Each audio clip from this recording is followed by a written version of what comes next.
Hello friend, welcome to my channel. आज मैं आपको डिस्ट्रीब्यूटिव प्रोनाउन बताने जा रहा हूँ। अब डिस्ट्रीब्यूटिव प्रोनाउन से पहले मैं आपको पिछले क्लासेस में मैंने जो आपको बताया उसको एक बार रिवाइज कर दे रहा हूँ। जैसे मैंने बताया था ईच अदर, वन अनदर में डिफरेंसेस बताया था। दोनों का मीनिंग होता है आपस में, लेकिन ईच अदर का प्रयोग दो व्यक्ति के लिए कीजिएगा और वन अनदर का प्रयोग दो से अधिक व्यक्ति के लिए कीजिएगा।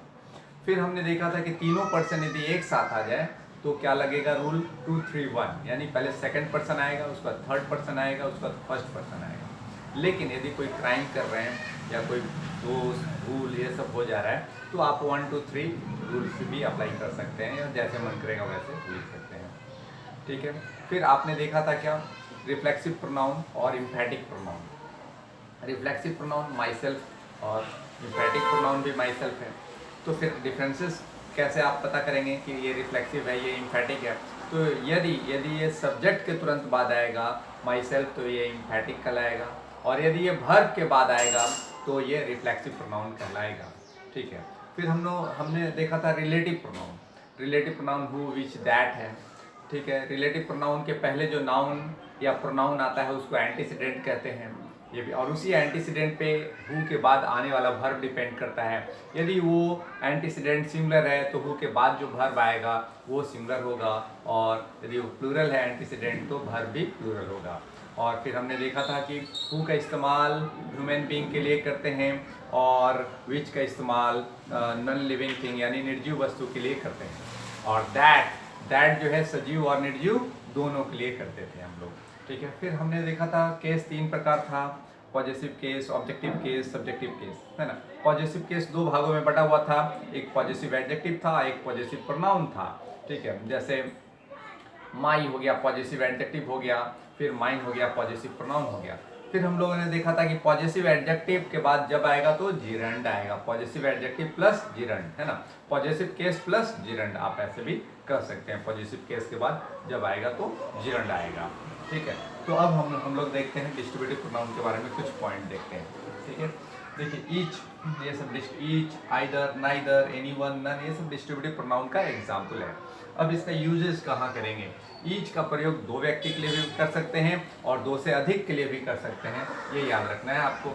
Each of the two boys, यहाँ देखिए two boys has done this work, और आपको बताया गया था कि ईच के से यदि वाक्य शुरू हो तो वर्ब क्या लगेगा, सिंगुलर लगेगा, और यदि हैव, हैज, हैड रहेगा तो वर्ब क्या आएगा, V3 फॉर्म में आएगा। ईच ऑफ द 10 गेस्ट केम, फिर देखिए यहाँ 10 है तो भी ईच लगा, 2 है तो भी ईच लगा। इसका मतलब ये हुआ कि 2 के लिए भी आप ईच लगाएंगे और 2 से अधिक के लिए भी आप ईच लगाएंगे। अब देखिए आइदर, नाइदर, इधर, नीदर, इधर मतलब दो में से कोई एक, और नीदर मतलब दो में से कोई भी नहीं, मतलब दो में से, ये जब भी लगाइएगा दो के लिए ही लगाइएगा। इसका मीनिंग हो गया दो में से कोई एक, और इसका मीनिंग हो गया दो में से कोई नहीं। तो either of the two boys has come to me, neither of the two boys has helped me, ये आपने देखा।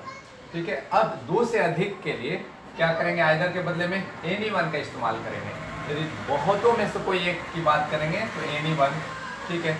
Anyone of the 5 boys has done this work. ठीक है।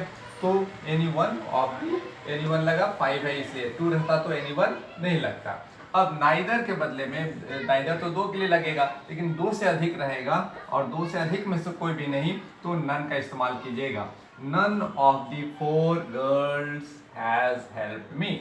ठीक है। तो नन का इस्तेमाल 2 से अधिक के लिए, एनीवन का इस्तेमाल 2 से अधिक के लिए, आइदर के बदले में एनीवन, आइदर 2 के लिए, एनीवन बहुतों में से कोई एक, नाइदर 2 में से कोई नहीं और बहुतों में से कोई नहीं तो नन का इस्तेमाल कीजिएगा।